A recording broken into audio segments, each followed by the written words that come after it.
Masters! Good morning, good morning, good morning, good morning po sa inyong lahat dyan sa Pilipinas at sa buong Asian countries.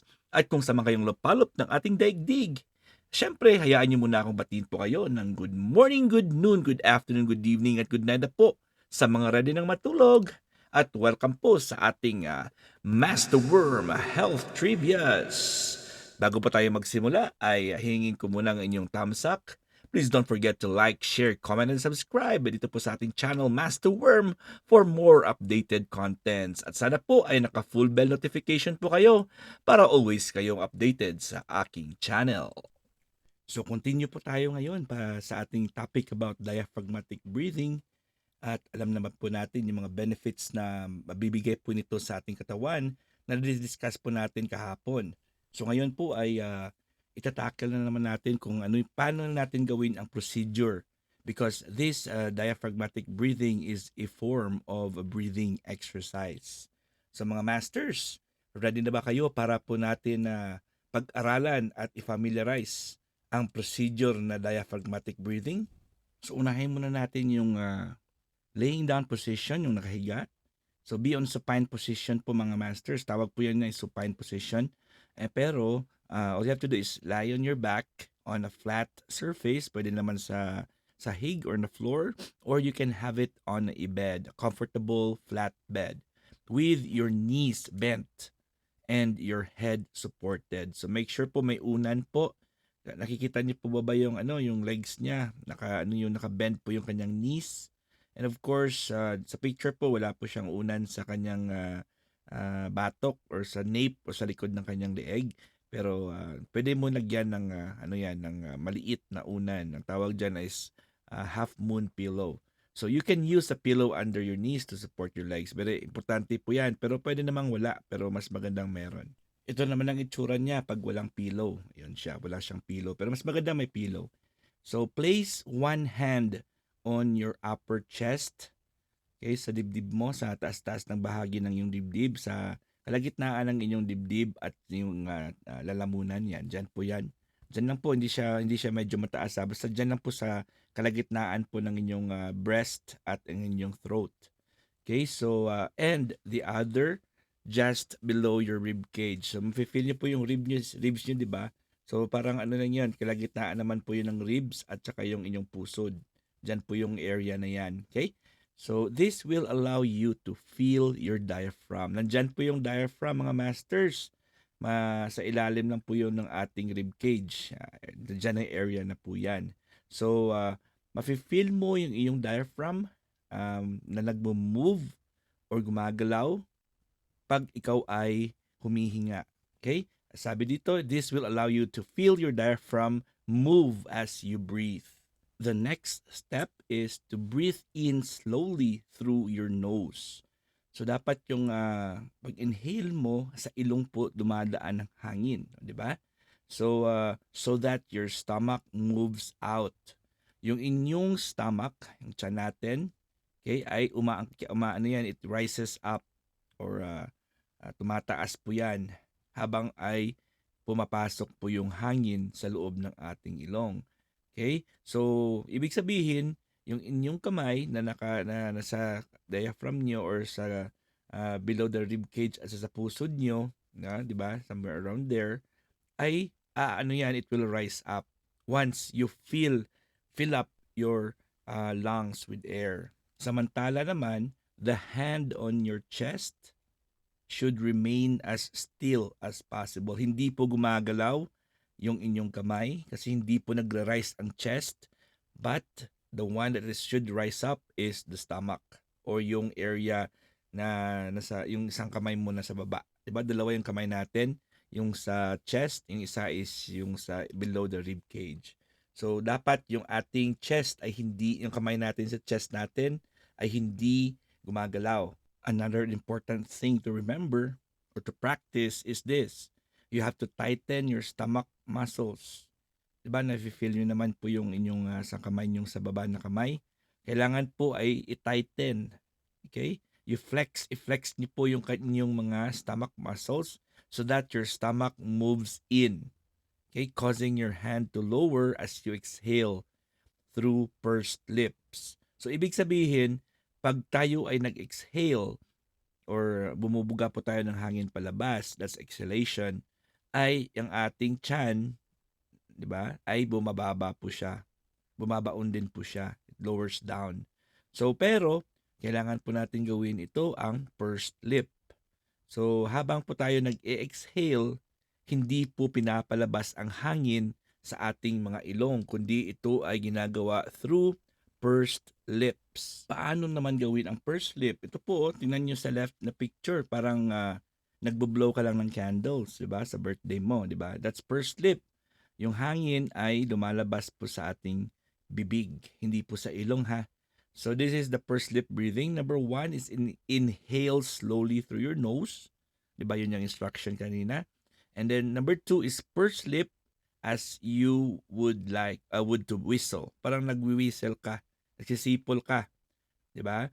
And number three is exhale slowly while keeping your lips pursed. So anong ibig sabihin ng pursed? Ayun po, parang nag-prepare ka para patayin po yung parang papatayin mo pala yung yung apoy sa kandila or nagwi-whistle ka or nagsisipol. Yun po, tandaan natin na mga masters, the proper way to exhale is not through the nose. Ang inhalation po, pagpasok ng oxygen sa ating sa katawan natin ay dadaan po dapat sa ilong. Tandaan din na po natin na hindi po siya dapat mag-inhale sa bibig natin kasi pag nag-inhale tayo sa bibig natin, malamang yung hangin ay papasok sa tiyan at hindi sa lungs. Okay? So make sure nyo po make sure that you get the point. Because when we inhale, there are people that are mouth breathers. If you are a mouth breather, you're also prone for gastritis, or you're also prone for bloating. Nagbo-bloat. Bakit? Kasi pag nag-inhale ka through your mouth, malaki ang chance na hindi po siya diretso sa lungs, kundi diretso po yung hangin sa tiyan natin. 'Di ba? Kasi parang pagkain din po yan 'di ba? Yung bibig natin ay connected sa esophagus at diretso sa ating stomach. And of course, the hand on your upper chest should remain as still as possible. So hindi gumagalaw po yung ating kamay na nasa chest. Yung gumagalaw lang po up and down, rise and fall, is yung kamay natin na nasa tiyan natin. So, practicing mo po ito hanggang sa ma-master nyo rin. And as you gain more practice, you can try the diaphragmatic breathing technique while sitting down or sitting in a chair. Try nyo naman po yung nakaupo naman po sa bangko or sa silya. So, paano po ito gawin, mga masters? So, sit comfortably with your feet bent and your shoulders, head and neck relax. Dapat nakarelax lang po yung ating head, shoulders, and neck. It's also the same as the one that you did a while ago when you're laying down. So place one hand on your upper chest and the other just below your rib cage. The same lang po yung kanyang yung position lang talaga na nakaupo at saka nakahiga, yung difference niya. This will allow you to feel your diaphragm move as you breathe. Breathe in slowly through your nose. Again, pareho din kanina, sa ilong pumapasok ang hangin, so that your stomach moves out against your hand. So pag tayo ay nag-i-inhale, ang ating stomach ay tumataas din po. That's why we can feel our stomach rise up. The hands on your chest should remain as still as possible. Tighten up your stomach muscles so that your stomach moves in as you exhale through pursed lip. Ganun pa rin ang instruction, mga masters. Katulad din kanina nung tayo ay nakahiga ng pag ginagawa natin ng diaphragmatic breathing. Ito naman ay sitting naman kasi. So, kailangan po pag nag-inhale tayo, pumapasok sa ilong, nagre-rise up ang ating stomach. Pag tayo ay nag-exhale naman through pursed lip breathing, kagaya nito na sa picture, diba? So, kailangan talaga ay lumalabas sa bibig natin yung hangin at pursed lip po, parang na pinapatay mo yung apoy o yung flame sa kandila. Imagine yung mga masters, no?